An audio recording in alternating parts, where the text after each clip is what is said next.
Shalom, kami menyambut saudara sekalian dan juga bagi Anda yang baru pertama kali bergabung dalam ibadah online GBI Bethel. Kami berharap saudara sekalian dalam keadaan yang sehat dan dalam lindungan Tuhan. Bagi yang baru pertama kali bergabung dan juga bagi Anda yang rindu untuk didoakan dan dilayani, dapat mengirimkan komen pada kolom chat. Sebelum kita mengikuti ibadah ini, mari kita berdoa. Terima kasih Tuhan, terima kasih atas setiap kebaikan-Mu. Tiba saatnya kami akan beribadah Tuhan, kiranya Kau akan memimpin kami dari awal sampai akhir ibadah. Kami terima lawatan-Mu dan hadirat-Mu Tuhan. Hanya di dalam nama Tuhan Yesus, amin. Selamat beribadah, Tuhan Yesus memberkati. Tuhan, membawa syukur, membawa pujian kita di hadapan Bapa. Mazmur 108 berkata, saudara, kemuliaannya mengatasi langit dan bumi. Kasihnya besar dan dahsyat. Mari bersama nyanyikan. Hatiku siap membangunkan fajar. Bangunlah hai jiwaku. Hatiku siap bermazmur bagimu. Bangunlah hai jiwaku. Mari berikan sorak-sorai kemuliaan, tepuk tangan yang dahsyat bagi Allah kita. Bersama dengan satu suara saudara, mari nyanyikan.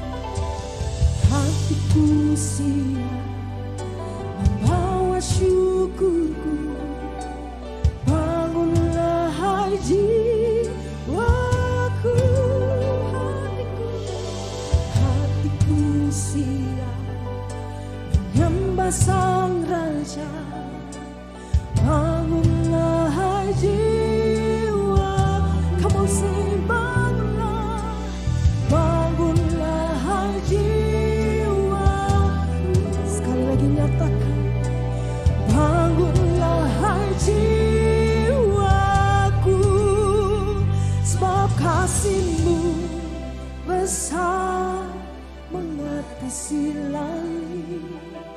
Dan setia-Mu sampai ke awan.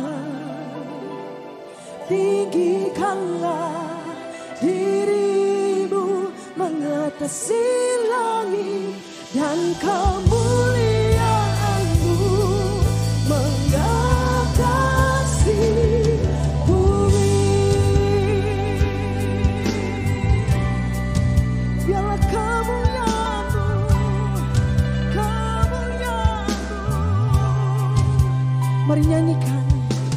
Hatiku siap membawa syukurku. Bangunlah hai jiwaku. Hatiku siap menyembah Sang Raja. Bangunlah hai jiwaku. Mari umat Tuhan, dengan segenap hatimu nyatakan. Bangunlah hai jiwaku. Sebab kasih-Mu besar mengatasi langit.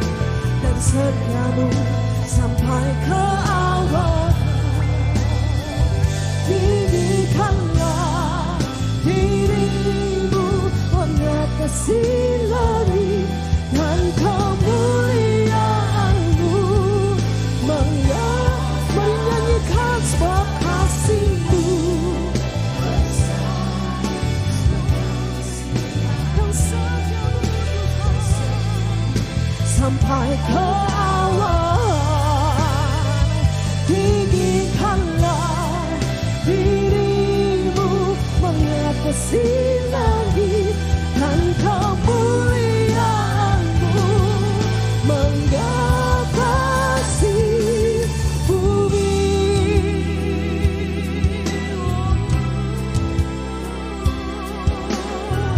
Kemuliaan-Mu, kedahsyatan-Mu, kehebatan-Mu Tuhan. Mari nyanyikan pujian bagi Allah. Bangunlah jiwaku.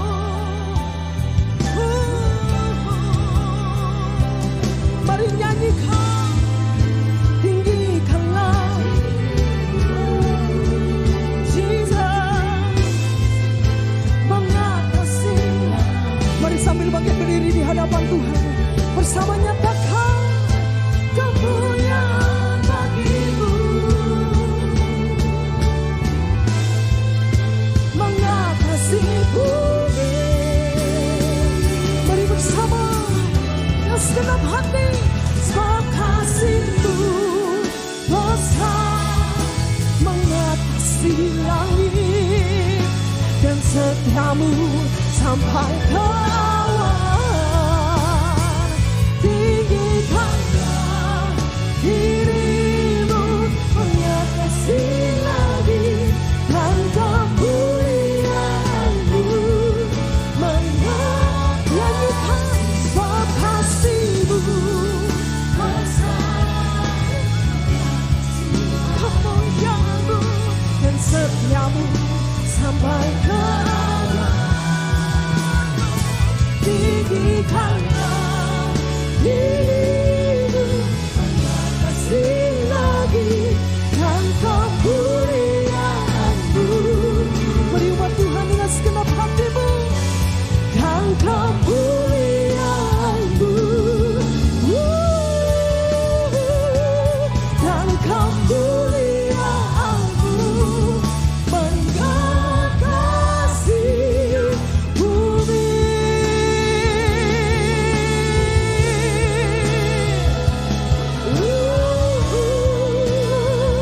Mari nyanyikan pujian-Mu, Yesus. Oh dahsyat Tuhan, oh dahsyat.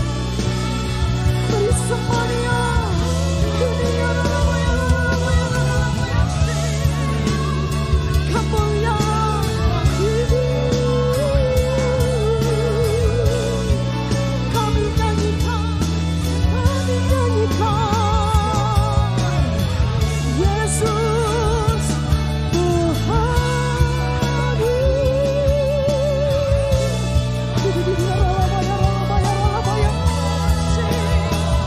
We worship you, we worship you. Mari mazmurkan kedahsyatan-Nya, mari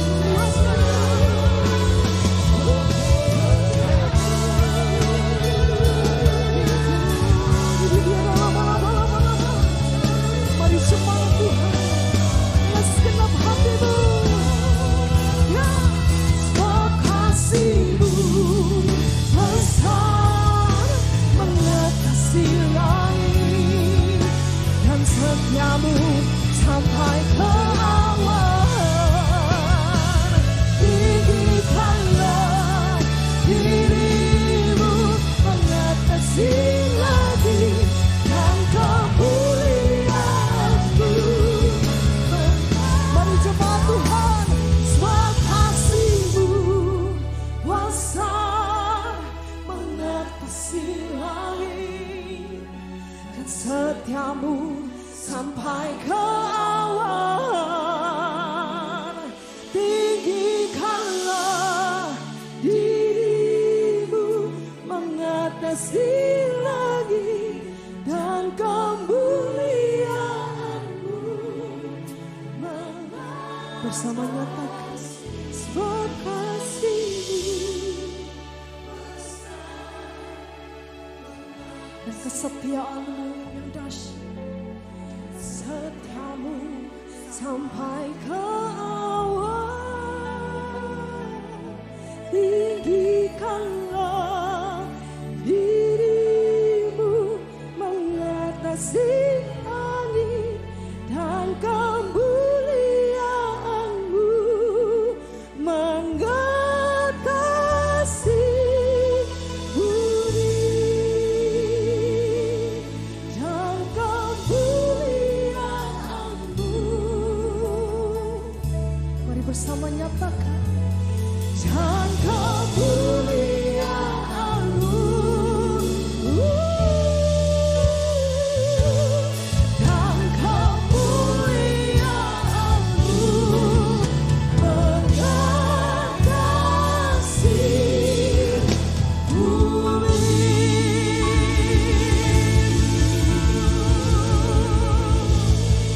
Kemuliaan kedahsyatan-Mu mengatasi langit bumi.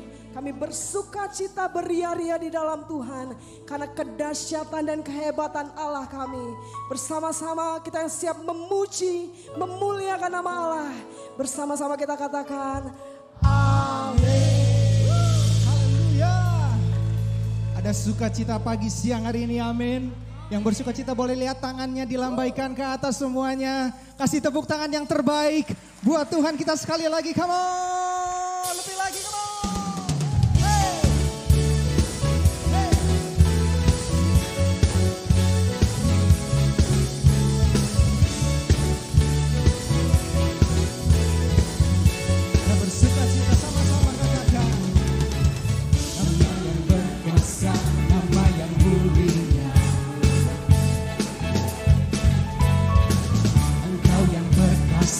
Di bumi di surga.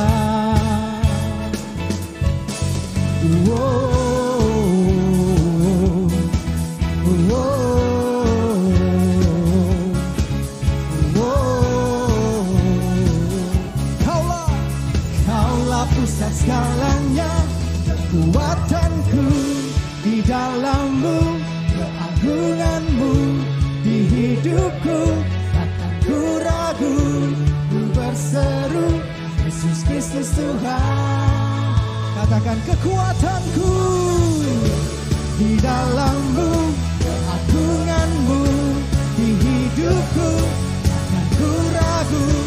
Ku berseru, Yesus Kristus Tuhan. Haleluya. Yesus Kristus Tuhan. Mari dengan iman kita katakan, nama yang berkuasa, nama yang mulia.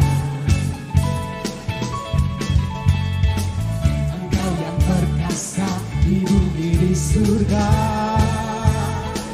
sama-sama serukan.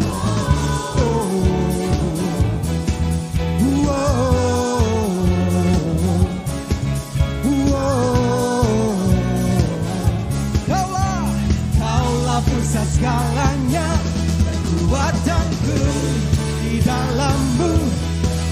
Haleluya.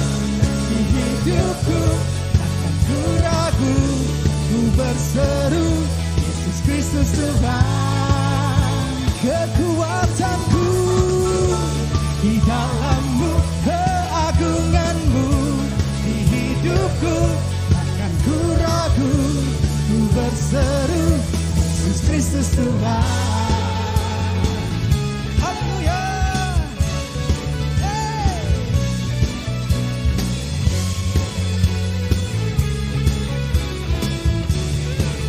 Sama-sama serukan. Haleluya.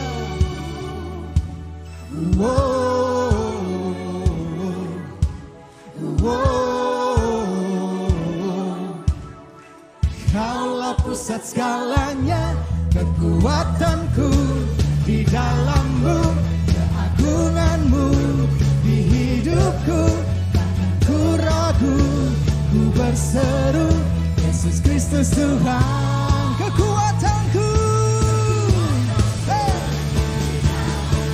keagungan-Mu di hidupku takkan ku ragu, ku berseru Yesus Kristus Tuhan.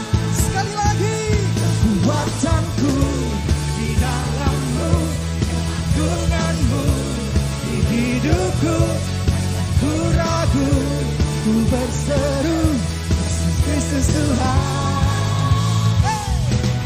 Kekuatanku di dalam-Mu, haleluya,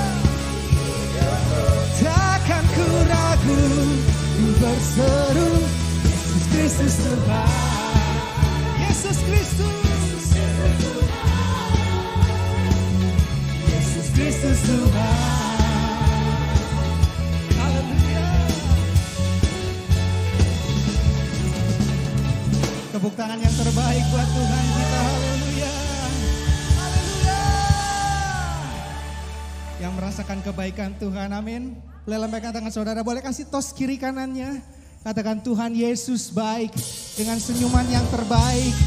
Sama-sama kita nyanyikan. Dari hari ke hari berkat-Nya selalu ada buat setiap kita. Kebaikan-Nya dinyatakan. Sama-sama katakan.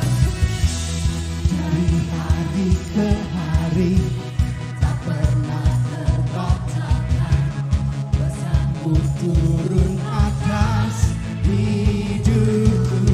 Dari hari, come on. Kesetiaan Tuhan dinyatakan buat setiap kita. Mari yang percaya, lambaikan tanganmu di atas semua, katakan. Tak berkesudahan kasih setiamu Tuhan, rahmat-Mu tak pernah habis dari hari-hariku. Tanganmu Besar kejayaan-Mu selalu menopang hidupku, selalu pegang erat tangan. tepuk tangan buat Tuhan kita. Come on.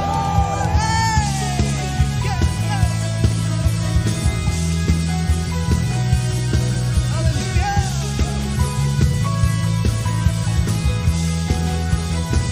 Sekali lagi, dari hari ke hari tak pernah terbatalkan, berkat Tuhan turun atas setiap kita. Amin. Haleluya. dari hari ke hari tiada pernah tertunda, kesetiaan-Mu kan limpahkan bagiku. Semua melompat buat Tuhan. Haleluya. Kasih setia-Mu Tuhan dari hari-hariku.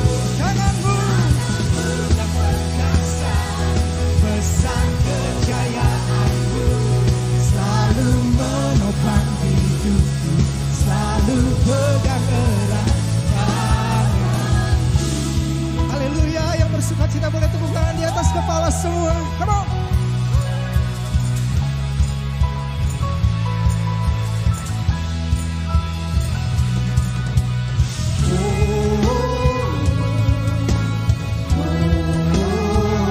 Serukan bersama-sama.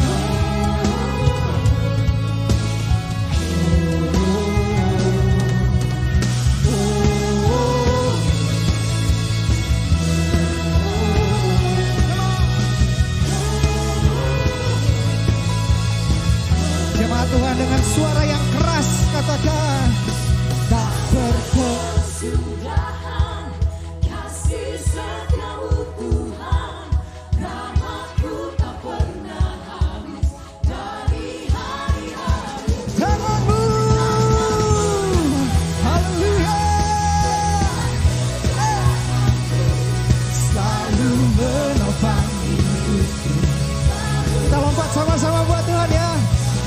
1, 2, go. Come on. Kasih setia-Mu Tuhan, rahmat-Mu tak pernah.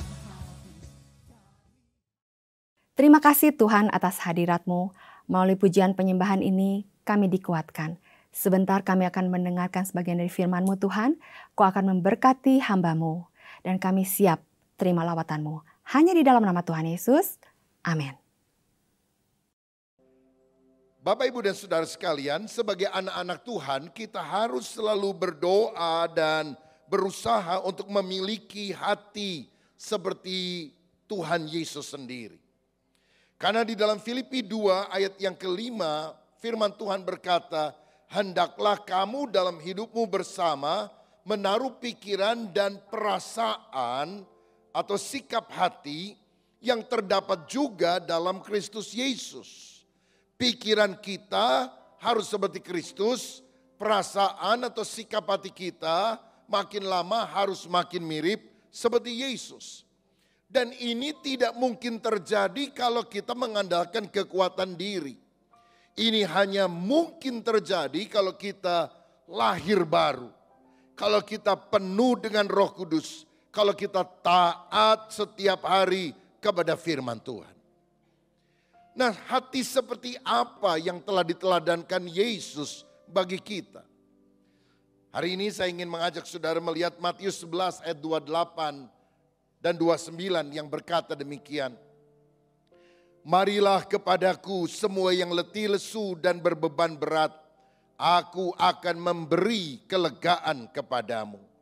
Pikulah kuk yang kupasang dan belajarlah padaku, karena aku lemah lembut dan rendah hati, dan jiwamu akan mendapat ketenangan.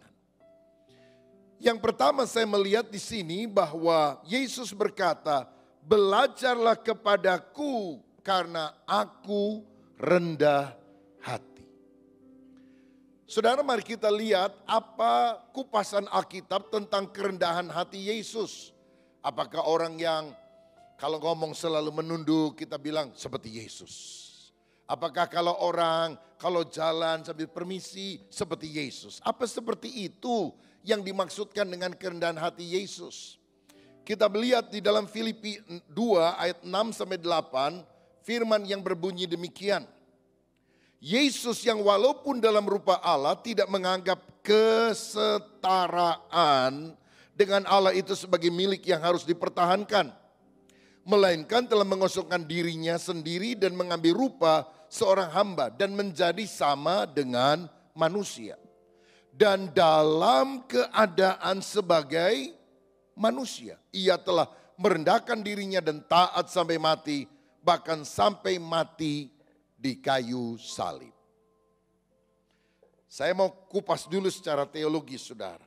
Alkitab berkata, Yesus itu setara dengan Allah. Setara itu artinya sejajar, tidak lebih tinggi, tidak lebih rendah. Yesus itu sehakikat dengan Allah. Bayangkan Allah pencipta langit dan bumi, punya segala macam kuasa.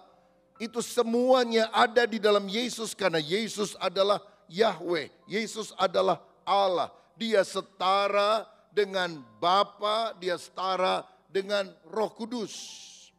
Tapi kemudian firman berkata, dia mengosongkan diri menjadi sama dengan manusia.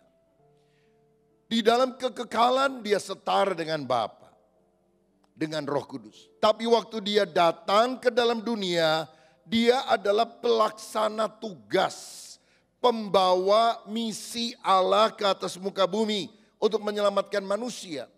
Sehingga dia ketika dalam keadaan sebagai manusia itu lebih rendah daripada Allah, bukan pada hakikatnya, tapi pada tugas yang dia kerjakan.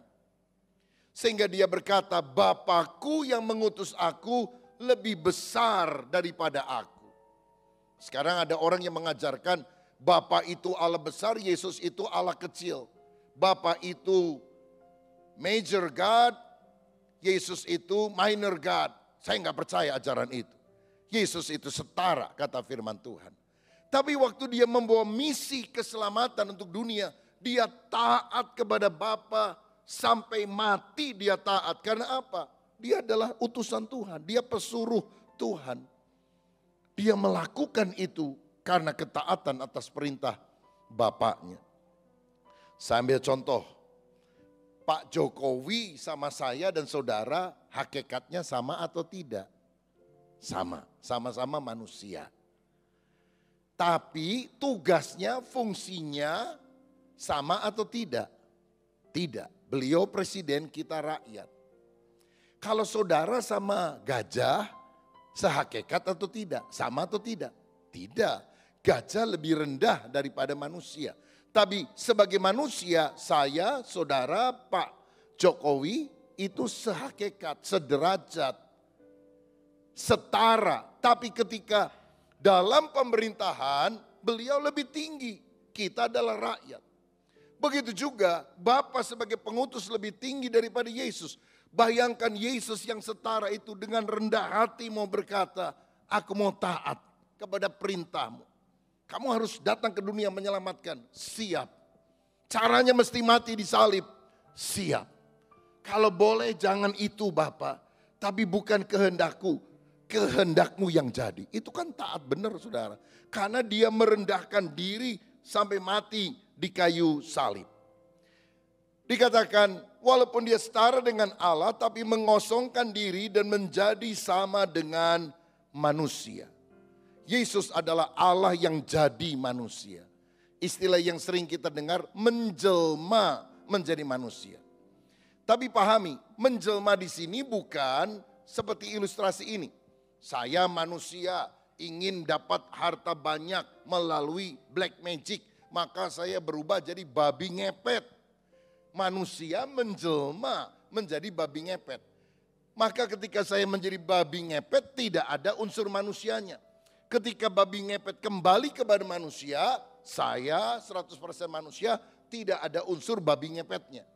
Nah, menjelma di sini bukan dimaksudkan demikian. Ketika Allah turun ke dunia, dia cuma 100% manusia, tidak ada Allahnya.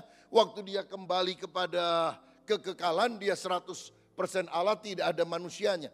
Tidak dimaksud menjelma seperti itu. Tapi kalau boleh saya pakai ilustrasi, walaupun ilustrasi sulit sekali untuk menjelaskan keberadaan Bapa, keberadaan Allah. Karena Allah itu tidak bisa dibandingkan dengan apapun.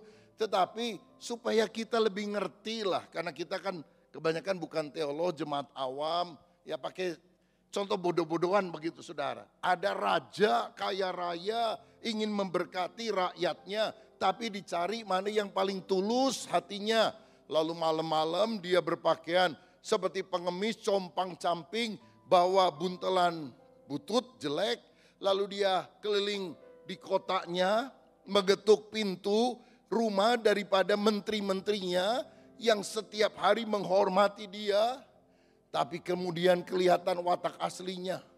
Para menteri ketika lihat ada pengemis, dia kan gak duga itu adalah raja. Oh, diusir, dimaki-maki, dikeluarin anjing galak, saudara.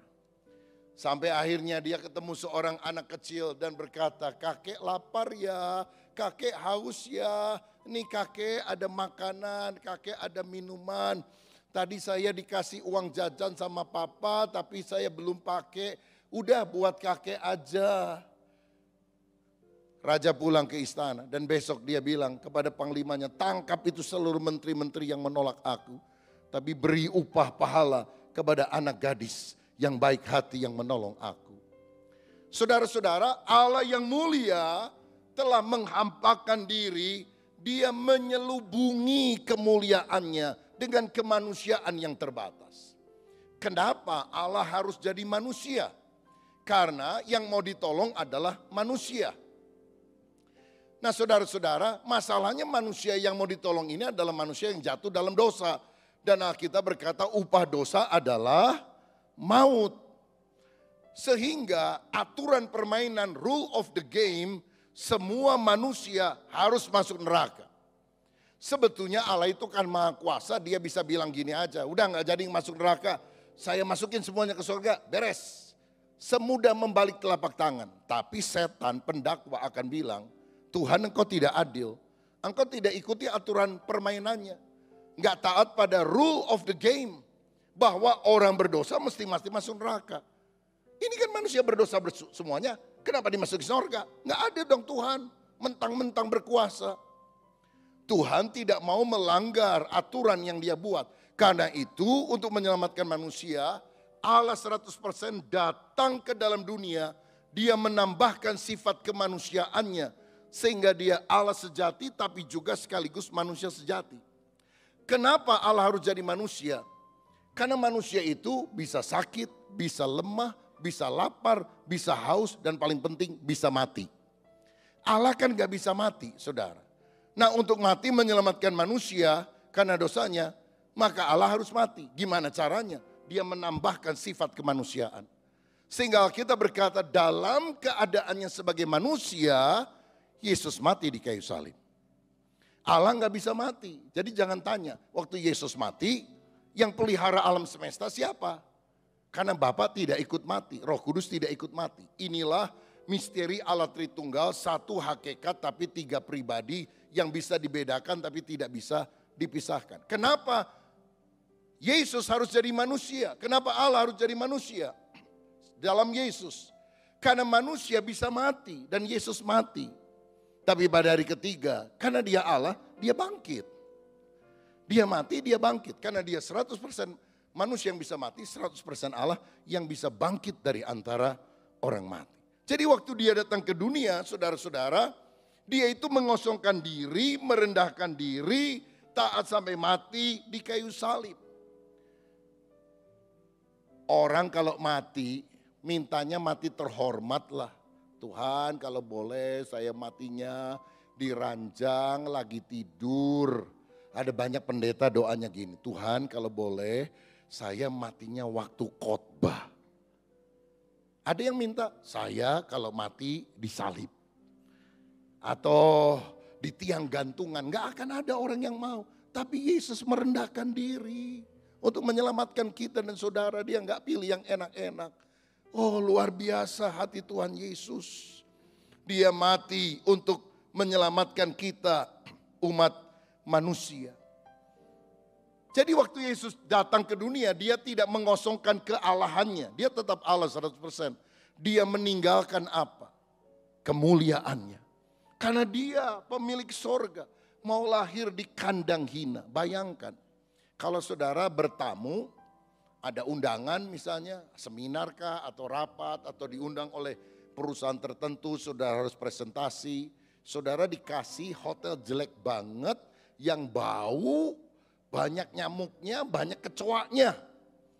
Kamar mandinya bocor. Kita kesel gak saudara? Ini kok gak menghormati saya ya? Saya jauh-jauh disuruh presentasi. Dan kalau berhasil kita akan deal, ini ratusan juta, ini miliaran nih. Masa hotelnya model begini? Apa yang manusia berikan kepada Yesus ketika dia datang ke dalam dunia? Bagi raja di atas segala raja, bagi pencipta hidup kita, hanya kandang kotor. Bau, saudara-saudara. Di kandang itu ada apa?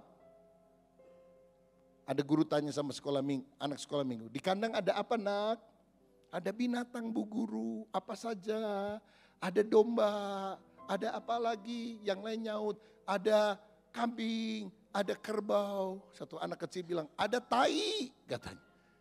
Memang benar saudara-saudara, di kandang ada tai, bau busuk. Dan itu yang diberikan kepada Yesus. Dan Yesus rela menerimanya. Aduh kalau kita lihat itu, kita sadar kita ini sombong. Kita ini cuma debu tanah. Begitu jadi sarjana aja sombong. Begitu bisa beli rumah aja, bisa beli mobil, rasanya paling hebat. Siapa kita?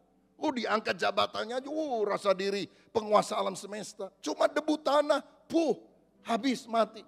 Dia pemilik alam semesta, rela lahir ke dunia, masuk di dalam kandang hina demi saya dan saudara. Kalau bukan gara-gara nyelamatin kita, dia tidak akan mau datang ke dunia, mati di kayu salib. Karena cintanya kepada saya dan saudara, Yesus datang ke dunia. Betapa kita pun harus lebih mencintai Tuhan yang pertama-tama telah mengasihi kita.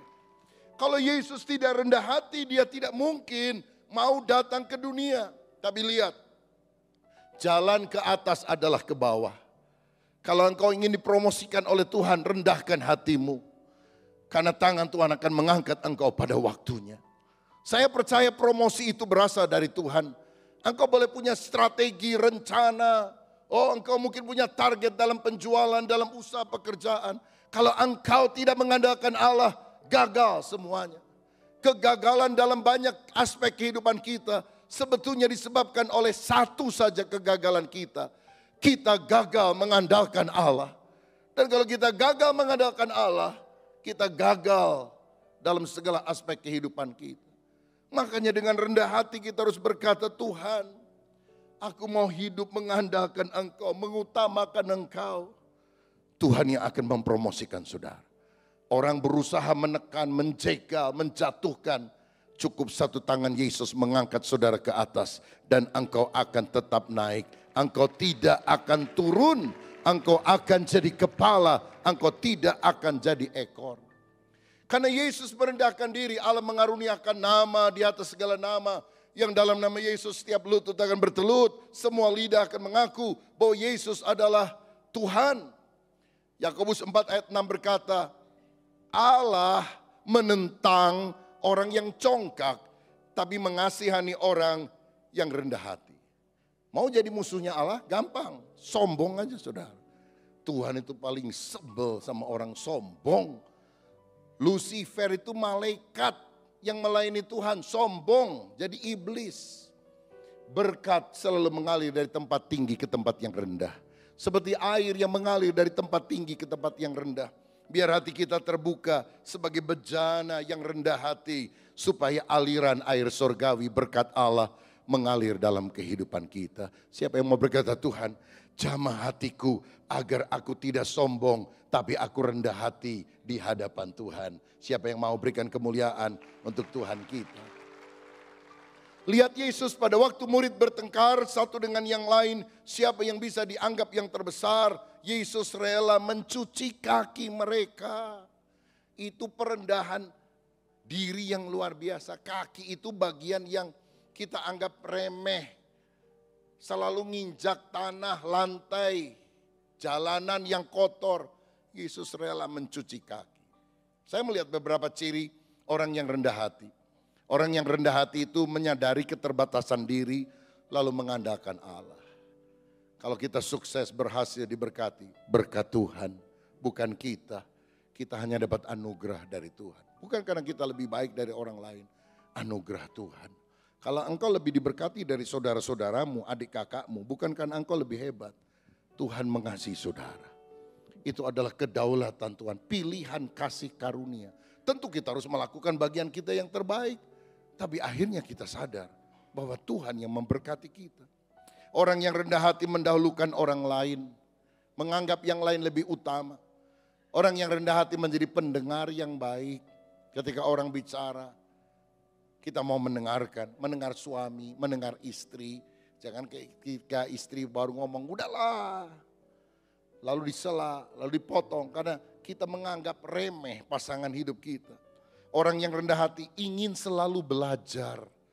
Tidak pernah merasa diri paling tahu. Oh enggaknya, udah tahu. Bukan itu sikap orang yang rendah hati.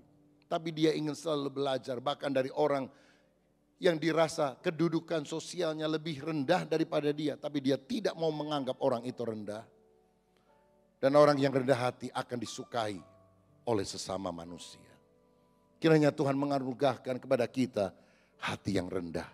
Karena satu-satunya yang harus ditinggikan adalah Yesus. Aku harus semakin berkurang-kurang, Yesus harus semakin bertambah-tambah. Berikan kemuliaan untuk Tuhan. Yang kedua, hati seperti apa yang kita harus miliki? Kita harus belajar, kita harus berusaha untuk memiliki seperti Yesus. Yaitu hati yang damai. Matius 11 ayat 29 tadi berkata, belajarlah kepadaku karena aku lemah lembut dan jiwamu akan mendapatkan ketenangan. Lemah lembut beda sama lemah gemulai, saudara. Meekness is not weakness. Dan orang yang lemah lembut itu adalah orang yang sudah berdamai dengan dirinya. Berdamai dengan hidupnya. Dan orang yang hidupnya hatinya penuh dengan damai, jiwanya akan tenang, tidak gelisah. Dalam Matius 12 ayat 18 dan 19 dikatakan tentang Yesus. Lihatlah itu hambaku yang kupilih, yang kukasih, yang kepadanya jiwaku berkenan. Aku akan menaruh rohku ke atasnya dan ia akan memaklukkan hukum kepada bangsa-bangsa. Ia tidak akan berbantah dan tidak akan berteriak dan orang tidak akan mendengar suaranya di jalan-jalan. Yesus itu tidak suka berbantah-bantah, saudara. Ya, dia bukan seorang pendebat yang ulung. Sebab bagi Tuhan, memenangkan debat gak terlalu penting. Memenangkan jiwa lebih penting. Banyak orang sekarang ingin menang debat. Padahal Tuhan ingin kita memenangkan jiwa. Dia tidak suka berbantah dan berteriak. Kalau dia ditanya, dia klarifikasi. Kalau disalahkan, dia berikan mana yang benar. Tapi dia tidak suka debat kusir. Dia tidak suka teriak-teriak, dia bisa mengendalikan emosinya. Bahkan dia memberikan damai sejahtera. Yohanes 14 ayat 27, damai sejahtera ku tinggalkan bagimu. Damai sejahtera ku berikan kepadamu. Dan apa yang ku berikan tidak seperti yang diberikan oleh dunia kepadamu. Janganlah gelisah dan gentar hatimu. Yesus adalah pribadi yang penuh dengan damai. Makanya Yesaya 9 ayat yang kelima berkata bahwa salah satu gelar Yesus adalah Raja Damai, saudara-saudara. Raja Damai. Nah, sekarang kita lihat apa sih ciri orang yang hatinya penuh damai. Pertama, tidak suka ribut. Gak suka ribut, gak suka bikin gara-gara. Ada di rumah orang yang maunya ribut aja. Ibu-ibu, istri-istri. Apa yang bikin suami sering sekali sakit kepala? Ribut aja, bikin gaduh. Nuduh inilah, cerewet itulah. Nggak ada di sini ya, di tempat lain banyak. Yesus itu nggak suka ribut, saudara. Coba lihat, kalau kita membaca kisah dalam Lukas pasal yang 9. Yesus pergi ke Samaria, ternyata dia ditolak untuk berada di Samaria karena dia akan melanjutkan perjalanan ke Yerusalem. Karena orang Yahudi dan orang Samaria itu berantem, saudara. Ngapain lu datang ke lewat sini doang? Mau ke Yerusalem, kalau mau ke sini nggak apa-apa kita terima. Tapi kalau kamu sekalian mau ke Yerusalem sambil lewat, kami tolak. Yesus ketika menerima penolakan itu gimana? Ya nggak apa-apa, dia pergi ke desa yang lain. Muridnya Yohanes berkata, Tuhan, apa kita turunkan api dari langit untuk membinasakan semua orang Samaria itu? Waduh, luar biasa. Yohanes itu kan gelarnya Rasul Kasih, saudara. Inilah kasih manusia tanpa Allah. Mau membakar Samaria jadi lautan api. Mungkin dia terinspirasi oleh kisah dari Bandung lautan api, saudara-saudara. Ya, kita marah. Ini lagu Halo-Halo Bandung jadi lagu anak-anak di Malaysia nih, saudara sekalian. Wow, orang Bandung marah, kurang ajar, lagu perjuangan jadi lagu anak-anak. Nggak minta izin lagi, cuma hiburan doang. Tapi Yesus lihat cinta damai, sudahlah.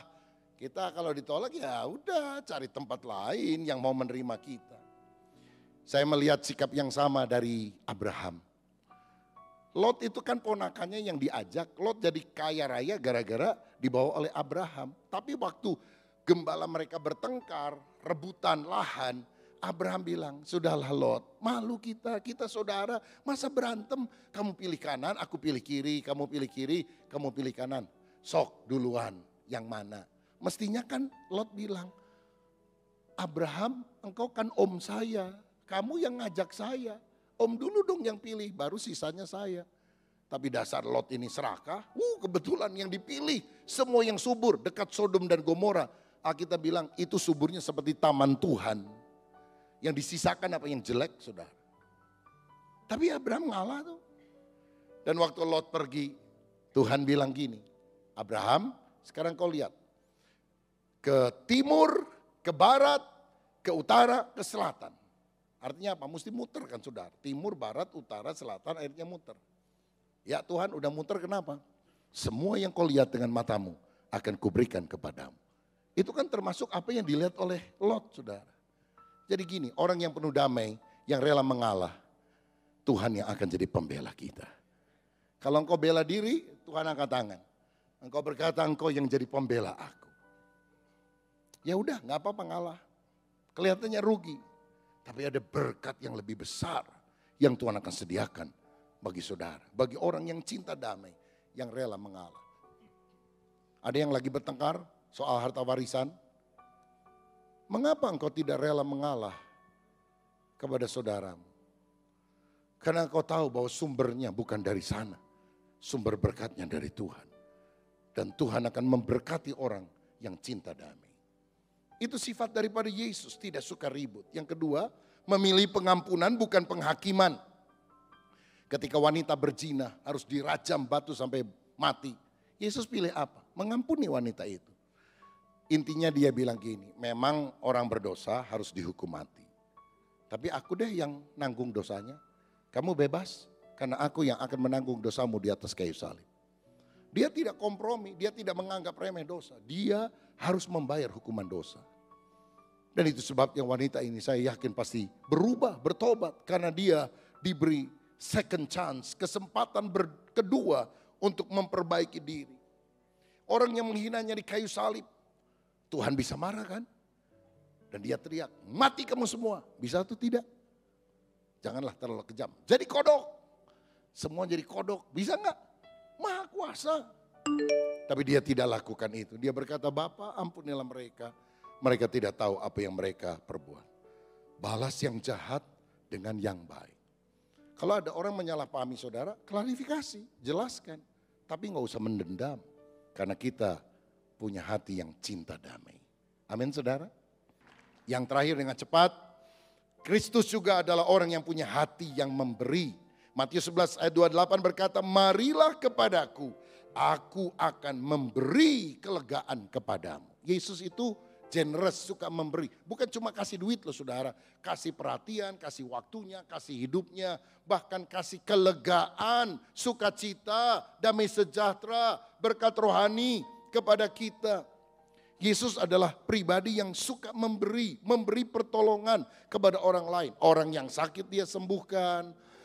Keluarga yang sedang pesta akan jadi malu sekali karena air anggurnya habis. Yesus mengubah air biasa menjadi air anggur, memberikan sukacita. Yesus suka menolong. Yesus memberi makan 5.000 orang. Kan anak kecil itu kasihnya buat Yesus.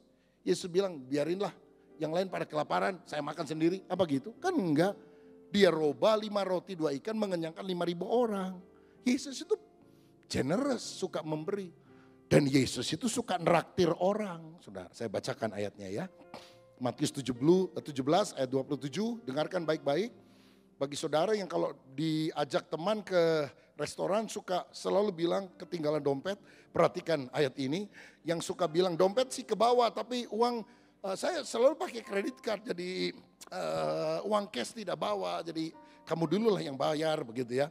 Ini pribadi Yesus, tetapi supaya jangan kita menjadi batu sandungan bagi mereka, pergilah memancing ke danau, itu kata Yesus kepada Simon Petrus. Dan ikan pertama yang kau pancing tangkaplah dan bukalah mulutnya, maka engkau akan menemukan mata uang 4 dirham di dalamnya. Ambillah itu dan bayarkanlah kepada mereka, bagiku dan bagimu juga. Jadi kan harus bayar pajak, bayar cuci. Tuhan bilang pancing nih ikan. Yesus gak usah bawa dompet, dia kaya, dia bisa bikin apa saja, saudara-saudara. Perlu duit, ambil aja di kolam, ya, di sungai, ada pancing aja. 4 dirham, 2 buat saya, 2 buat kamu. Suka neraktir orang. Saudara percaya Yesus suka neraktir orang? Ayatnya, catat baik-baik. Jadi mulai hari ini sukalah bermurah hati, mentraktir orang lain. Itu teladan Yesus. Saya mau tanya. Saudara tahu enggak, perkataan Yesus itu kan hampir semuanya dicatat di dalam Injil. Matius, Markus, Lukas, Yohanes. Tapi ada satu ayat, ada perkataan Yesus yang dicatat bukan di Matius, Markus, Lukas, Yohanes. Dicatatnya di kitab yang lain. Perkataan Yesus yang tidak dicatat dalam Injil, tapi dicatat di tempat lain. Itu apa? Tidak tahu? Coba kita lihat Kisah Para Rasul 20 ayat 35. Dalam segala sesuatu telah kuberikan contoh kepada kamu bahwa orang dengan bekerja demikian kita harus membantu orang-orang yang lemah dan harus mengingat perkataan siapa? Tuhan Yesus, sebab ia sendiri telah mengatakan adalah lebih berbahagia memberi daripada menerima. Inilah perkataan Yesus yang tidak dicatat dalam Injil tapi dicatat dalam Kisah Para Rasul. Tapi jelas dikatakan yang ngomong itu Yesus. Matius, Markus, Lukas, Yohanes nggak nyatet saudara-saudara. Yang nyatet penulis Kisah Rasul. Siapa yang nulis Kisah Para Rasul? Bukan Paulus. Siapa yang nulis Kisah Rasul? Lukas. Ya. Lukas menulis itu. Dan dia mencatat bahwa ini yang diucapkan oleh Yesus. Dia tidak catat di dalam Injil. Teman-teman yang lain juga nggak nyatet. Hanya Lukas yang nyatetnya juga di Kisah Para Rasul kemudian hari. Kalau kisah 5 roti 2 ikan, Matius, Markus, Lukas, Yohanes nyatet semuanya. Kalau soal berkat, makan, nyatet, nggak ada yang lupa. Kalau memberi, lupa semua saudara-saudara. Yang adanya di Kisah Rasul. Oh, kita memang murid Yesus juga ya. Padahal Tuhan itu memberikan teladan, suka memberi. Bahkan memberikan kelegaan, bukan hanya memberi uang, materi, berkat jasmani. Ya tentu Tuhan berikan. Roti biasa jadi berkat 5.000 orang juga berkat jasmani. Tapi dia memberikan kelegaan, memberikan keselamatan kepada kita. Maka kita juga harus punya hati yang generous, memberi. Orang yang murah hati, suka memberi, itu menurut Alkitab dikasihi oleh Tuhan. Lihat ayatnya, 2 Korintus 9 ayat 6, 7 dan ayat 10 sebagai ayat penutup. Camkanlah ini, orang yang menabur sedikit akan menuai sedikit juga, dan orang yang menabur banyak akan menuai banyak juga. 7. Ayat yang ke-7. Hendaklah masing-masing memberikan menurut kerelaan hatinya, jangan dengan sedih hati atau karena paksaan. Baca bersama. Sebab Allah mengasihi orang yang memberi dengan sukacita. Tuhan mengasihi siapa? Orang yang suka memberi dengan sukacita. Tidak mengomel, tidak mengeluh, tidak pelit. Allah menentang siapa? Orang congkak. Allah mengasihi siapa? Orang yang rendah hati dan orang yang suka memberi. Ini kan teladan Yesus, saudara. Mau dikasih oleh Tuhan? Jangan cuma minta doang, kasih. Haleluya. Kalau saudara dikasih kue sama orang lain bilangnya apa? Terima, kasih. Artinya apa? Hari ini saya terima, besok saya yang kasih. Terima, kasih. Terima, kasih. Kalau saudara cuma mau nerima, jangan bilang terima kasih. Terima. Hari ini saya terima, besok terima lagi. Dan orang itu gak ada yang suka, saudara-saudara. Tapi orang yang tahu, terima kasih. Itu disukai, bukan cuma oleh sesama. Tuhan mengasihi orang yang memberi dengan sukacita. Jadi kalau mau dikasih Tuhan, punya hati yang suka memberi, memberinya jangan ngomel, memberinya dengan sukacita. Ayat terakhir, ayat 10. Ia Allah yang menyediakan benih bagi penabur dan roti untuk dimakan, ia juga akan menyediakan benih bagi kamu dan melipat gandakannya dan menumbuhkan buah-buah kebenaranmu. Jadi berkat Allah itu ada dua jenis, roti untuk dimakan, benih untuk ditabur. Boleh ucapkan bersama saya? Berkat itu ada dua, pertama roti untuk dimakan, kedua benih untuk ditabur. Sekali lagi 2, 3, roti untuk dimakan, kedua benih untuk ditabur. Kalau petani tuai atau dalam musim penuaian, dia ambil itu benih-benih padi, sebagian besar dia konsumsi, tapi ada bagian benih yang dia simpan untuk ditabur lagi. Jangan dihabisin, nanti gak bisa nabur lagi, gak ada tumbuh lagi saudara sekalian padinya. Dan semakin sedikit yang ditabur, semakin sedikit juga hasilnya. Semakin banyak yang ditabur, semakin banyak juga hasilnya. Saudara kalau diberkati mau sedikit atau banyak? Kuncinya apa? Nabur mesti banyak. Tuhan bilang ya, kepada wanita yang mencurahkan minyak narwastu itu. Kemanapun ini jadi diberitakan, apa yang dilakukan selalu diceritakan, mengingat dia. Karena apa? Ngasihnya itu bukan sedikit, seluruhnya. Dibuka botolnya, dicurahkan, pure. Kalau kita pakai minyak wangi, cerit. Loh saudara, saudara mau diberkati Tuhan, cerit apa pure? Pure. Tapi kalau memberi, nah ini memberi cerit, ingin terima berkat pure, gimana caranya? Petani yang berhenti menabur akan berhenti menuai. Tapi petani yang selalu menabur, dia akan selalu menuai. Karena itu saudara, mari kita selalu ingat. Ada roti untuk dimakan, berkat untuk kita nikmati, uang untuk kita gunakan. Tapi ada berkat yang kita bisa tabur. Untuk pekerjaan Tuhan, pembangunan gereja, untuk misi, untuk orang miskin. Karena itu dukunglah pelayanan pekerjaan Tuhan juga di gereja kita yang sedang membangun gereja atau kebutuhan yang lain. Karena kita melakukannya bukan untuk manusia, kepada Tuhan. Dan Alkitab berkata, Allah mengasihi orang yang memberi dengan sukacita. Karena itulah hatinya Yesus. Tuhan Yesus memberkati. Shalom. Kita bersyukur kalau ibadah kita di hari ini telah selesai dan mari kita tutup ibadah ini di dalam doa. Izinkan saya untuk berdoa untuk saudara. Bapak, kami mengucap syukur buat hari ini kalau kami boleh mengikuti ibadah meskipun secara online. Kami percaya Tuhan dimanapun kami berada, Engkau telah menjamah kami sehingga kami merasakan kasih-Mu, kami merasakan penyertaan dari Roh Kudus. Kami mengucap syukur Tuhan untuk apa yang Kau kerjakan, dan kami berdoa untuk setiap kota di mana kami berada, biarkan ada shalom-Mu Tuhan terjadi di tengah-tengah kami. Kami berdoa untuk saudara-saudara kami yang sakit, yang memerlukan bantuan, yang membutuhkan mujizat, kiranya Engkau juga hadir nyata di dalam kehidupan mereka.